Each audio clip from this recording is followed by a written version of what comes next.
Welcome, I'm Tatiana Darzi. The Chinese Communist Party detained and tortured a man in his 70s as punishment after his dissident son gave an interview to U.S. media. His son is a human rights activist who fled the United States in 2018. His father has been regularly harassed, but this time the regime went further. 杰利健, a human rights activist, exposed the CCP's methods of persecuting its citizens in an interview with overseas media. However, this has led to retaliation against his relatives in China. Li Jian said his father was forcefully quarantined during the epidemic, was harassed in many ways, and even had his home raided by the CCP police. Jie's father is an elderly man in his 70s. On May 13th, local police and officials in Shandong came to his father, showed him photos of Li Jian being interviewed by U.S. media, threatened him and took him away by force, and tortured him overnight. Only after returning home the next day did his father find his house raided and his residence permit and ID card stolen. Jie Lijian said that his house was not only cut off from electricity, but also frequently harassed by intruders. Those thugs sent by the government intruded my house, slamming stones at the iron door, and smashed things around every so often until 11, 12 o'clock. Even worse, on the 16th and 17th, they sent fireworks across the walls into my house, aiming those fireworks at the granary, where grain is kept in rural villages. Li Jian, who was once persecuted in China for filing a petition, came to the United States after a torturous journey across Africa in 2018. Kerry said that although he had been retaliated against for continuously exposing the CCP's tactics of persecution since his arrival overseas, he would not give up. The approach was aimed to silence me, to make me surrender, to make me compromise. Today I reiterate, you are delusional, and your attempts like this will never succeed. After the epidemic outbreak, Li Jian, along with several Chinese residing overseas, filed a lawsuit against the CCP demanding it be held accountable. These evil things that you have done today will only strengthen my resolve to stand up in front of everyone in the world, to stand righteously in the world's spotlight, to continue to crusade against you, to continue to bring light to all the evil deeds you have done under your tyranny. I will make all these evil deeds known to the public so that the world can better understand your evilness. An Australian student from the University of Queensland is being threatened for expulsion and possibly jail time for criticizing the university's relationship with the Chinese regime. The University of Queensland, UQ, is threatening to expel a student activist for organizing several pro-Hong Kong rallies on UQ's main campus and for criticizing the school's relationship with the Chinese regime. An internal email from UQ shows a member of its communication team asking the university's deputy vice-chancellor to notify the Chinese consulate about the pro-Hong Kong protests. Drew Pavlo, a 20-year-old philosophy student, organized several demonstrations in support of Hong Kong protesters and criticized the Chinese regime's repression of Uyghurs and Tibetans. Following the protests and Pavlo's criticism of the Chinese Communist Party's human rights abuses and the university's ties to the regime, he was summoned to a disciplinary hearing. Pavlo walked out of the hearing after UQ's disciplinary panel refused to provide access to documents he had sought for his defense. UQ published the internal emails on July 24, 2019, after Pavlo gave a press conference in which he questioned UQ's relationship with Beijing. Now people are looking and they're saying, wow, this guy, Drew Pavlo, he's a student critic of the Chinese government and now he's being threatened with expulsion. How could that happen in Australia? Well, we've been setting it up for ourselves for years and years and years, and now it's clear. Should have been clearer earlier. Concerns about the Chinese regime's infiltration of the West have been on the rise during the pandemic and have brought Pavlo's case international attention. The regime set up Confucius Institutes to spread its influence in overseas universities. Beijing says the institutes promote Chinese language and culture, but the CCP has openly admitted that the institutes are an important part of China's overseas propaganda apparatus. UQ's vice-chancellor, Professor Peter Hui, was a senior consultant to Beijing's Global Confucius Institute headquarters, or Hanban, from 2013 to 2018. The Hanban is responsible for more than 500 Confucius Institutes operating in universities and schools across the world. On May 12th, a UQ whistleblower gave Australian Senator James Patterson a copy of last year's senior staff remuneration report. The report shows the Vice Chancellor received a $130,000 bonus in 2019 from UQ, based partly on his success in growing the university's relationship with China. UQ is now seeking jail time against me as a student because I criticised their relationship to the Chinese government. Last July, Pablo helped organize a pro-Hong Kong rally on UQ's main campus. The rally turned violent when pro-CCP students arrived on the scene. The local Chinese Consul General, Xu Jie, issued a statement the following day, describing the event as anti-China separatist activities and praised the counter-protesters for their acts of patriotism. Since then, Pablo has received hundreds of death threats, including some aimed at his family. At no point really has the university ever really tried to protect me. Pablo filed a complaint with Xu 3 months later, saying the Consul General played a role in inciting threats and violence against him. He successfully obtained subpoenas addressed to Xu, and a court hearing was scheduled for April 24, 2020. But days before his publicly listed court proceedings, UQ threatened him with expulsion. The institution set out a 186-page document with 11 allegations of misconduct against Pablo. One of the allegations claims that his online posts harassed, bullied, threatened, or abused Confucius Institute staff, referring to a photo posted on Twitter of Pablo wearing what looks like an orange biosafety suit in front of the Confucius Institute. He said in the tweet, "As a student representative, it's my job to keep students safe. That's why I've placed the UQ Confucius Institute under total and complete lockdown until biohazard risk is contained." And a similar post online shows Pablo in front of the UQ's Vice Chancellor's office. The allegation states that the messages and signs he posted prejudiced the reputation of the university to the extent that they publicly sought to suggest that the Chinese staff of the Confucius Institute were infected with the COVID-19 virus. Pablo replied in a tweet, saying that some interpreted the pranks as a malicious act and that he didn't target anyone's ethnicity. He said, "I distinguished the Chinese state from the Chinese people, and I was satirically mocking an arm of the Chinese state for covering up the pandemic in its earliest stages." Pablo said this is an extraordinary move for a public university to take, spending thousands of dollars to silence a student. We're looking towards appealing this outside the university eventually because I don't believe anything inside the university will be fair or trustworthy. I think they've already made up their decision. They're going to try and expel me. I don't fear. I'm not scared. I'm going to continue fighting. A petition against Pablo's expulsion reached more than 37,000 signatures as of May 22, 2020. President Trump said he feels differently now about the trade deal with China compared to 3 months ago. He said he's disappointed at how the regime handled the outbreak and also questions why the regime didn't allow the U.S. to go into China during the early stages of the outbreak to help stop the spread of the virus. During a cabinet meeting at the White House on May 19th, President Trump said the trade deal between the U.S. and China seems to mean less to him after seeing the way they handled the pandemic. He also questioned why the CCP let the virus spread all over the world. I feel differently now about that deal than I did 3 months ago, and we'll see what all happens, but it's been a very disappointing situation. Very disappointing thing happened with China because the plague flowed in. Now, that wasn't supposed to happen, and it could have been stopped. Trump explained to the reporters that the trade deal with China now seems not that important. No, it just seems to mean less to me. The president also questioned why the regime didn't allow the U.S. to go into China during the early outbreak to help stem the virus spread. He said he was disappointed with China. Why did they block it from leaving Wuhan, but they didn't block it from going to the rest of the world, including the United States? Why is that? The talk of blocking borders continued. Trump said they are considering a travel ban from Brazil, given the current situation there. He doesn't want people coming in and infecting Americans. Brazil has gone more or less herd. You know what that is, herd. And they're having problems.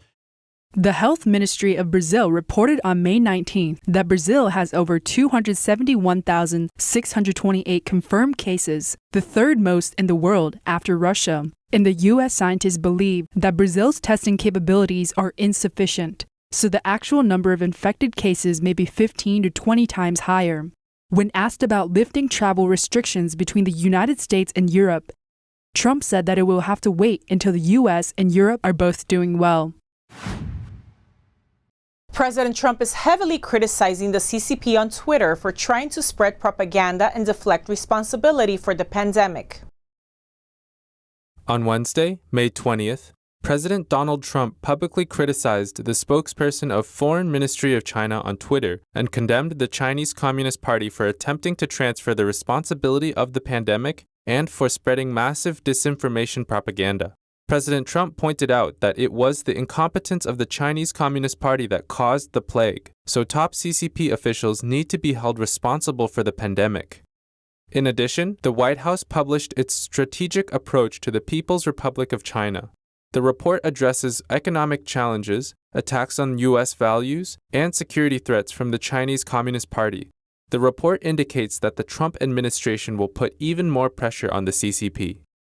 On the late evening of May 20th, President Trump tweeted, "China is on a massive disinformation campaign because they are desperate to have sleepy Joe Biden win the presidential race so they can continue to rip off the United States as they have done for decades until I came along."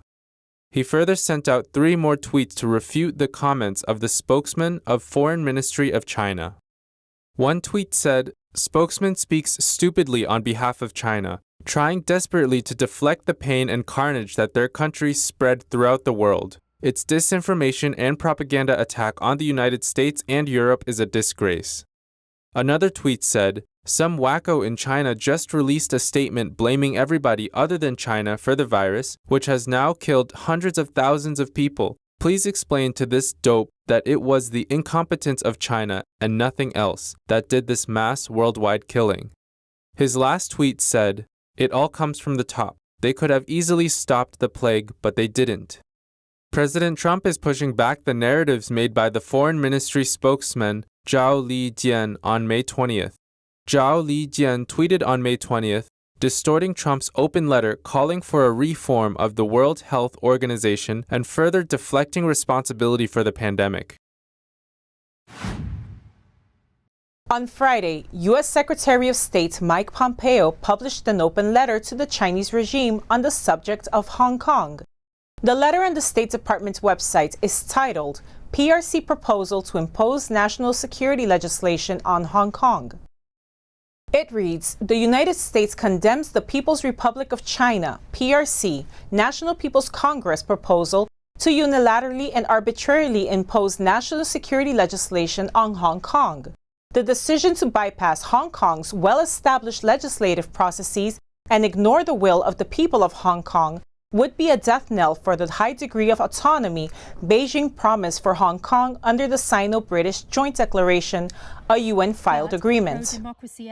Hong Kong has flourished as a bastion of liberty.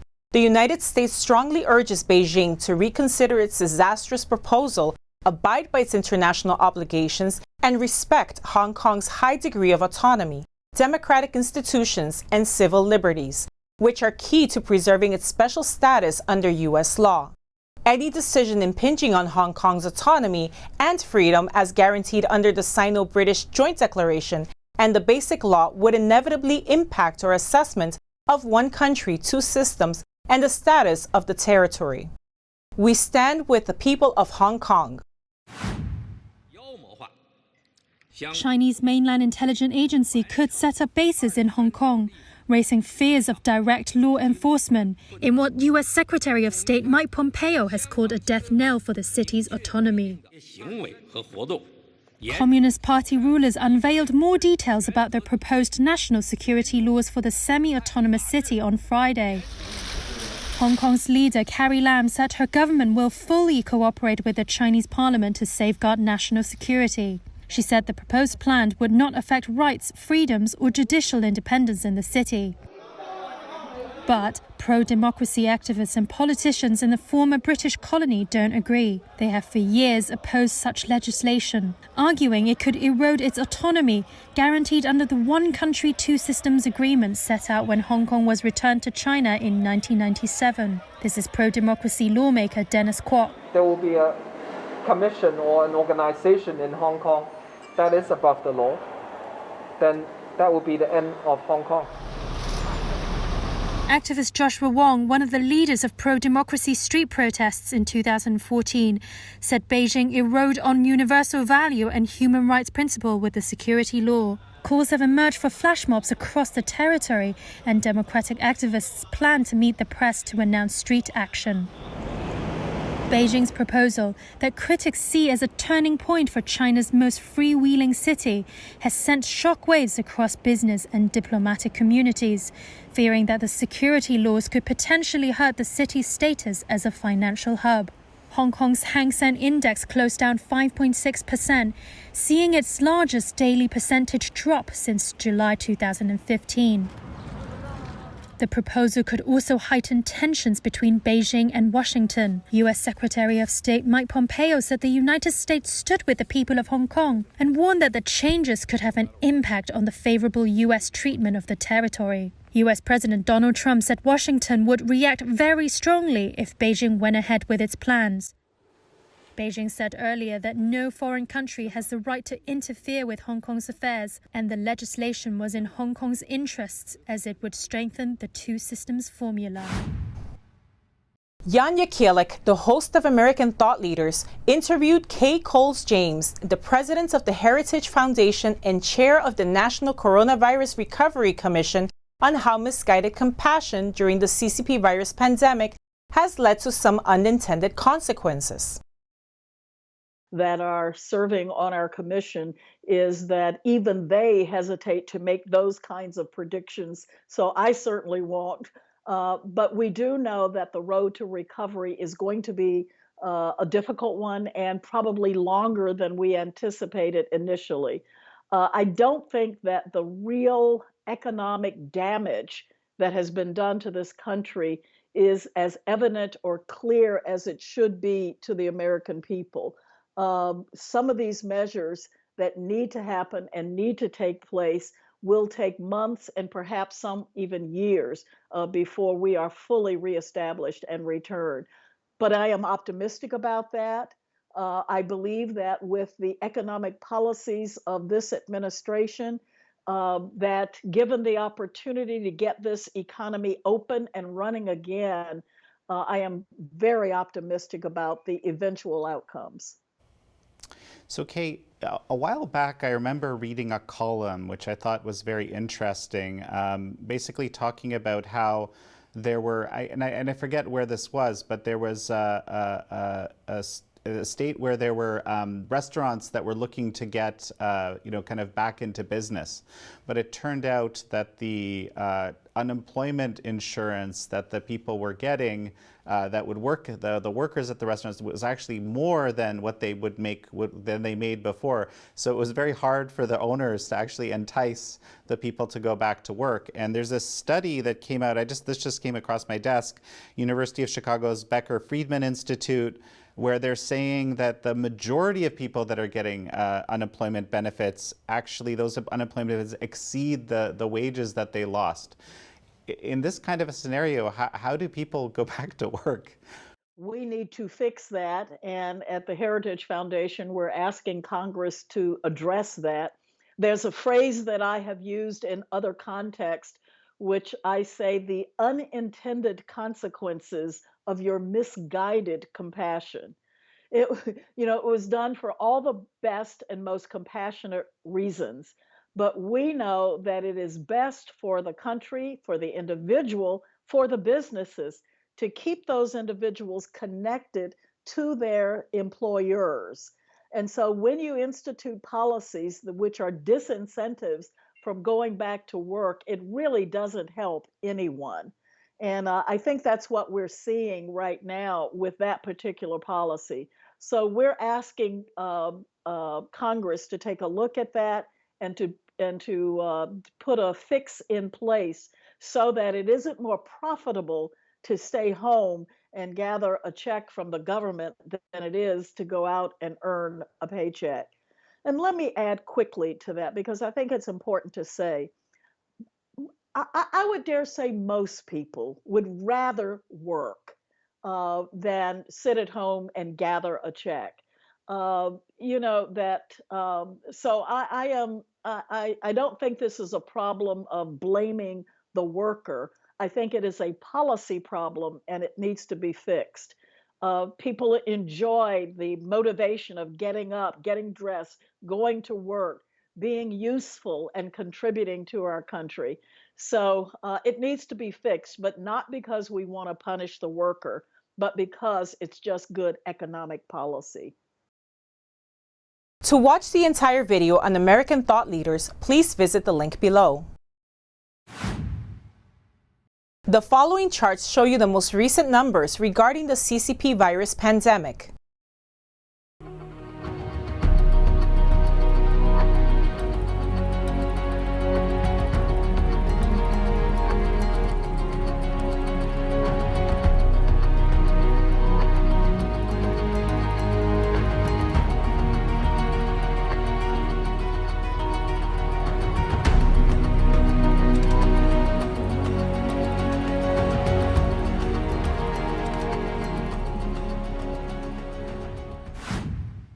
The Chinese Communist Party's cover-up led to a pandemic that now threatens the lives of people around the globe. With over 5 million people infected, China is still defensive about independent international inquiry into the origin and spread of the CCP virus. The Epoch Times has initiated a global Sign the Petition campaign calling for investigating, condemning, and rejecting the CCP. We believe that investigating and exposing the truth is the only way that we can remain safe. Let's take action. Sign the petition at ccpvirustruth.com. That's all for today. Don't forget to like, subscribe, and share this program with friends and family to keep them informed about the latest news and updates. Thank you for joining me. See you next time.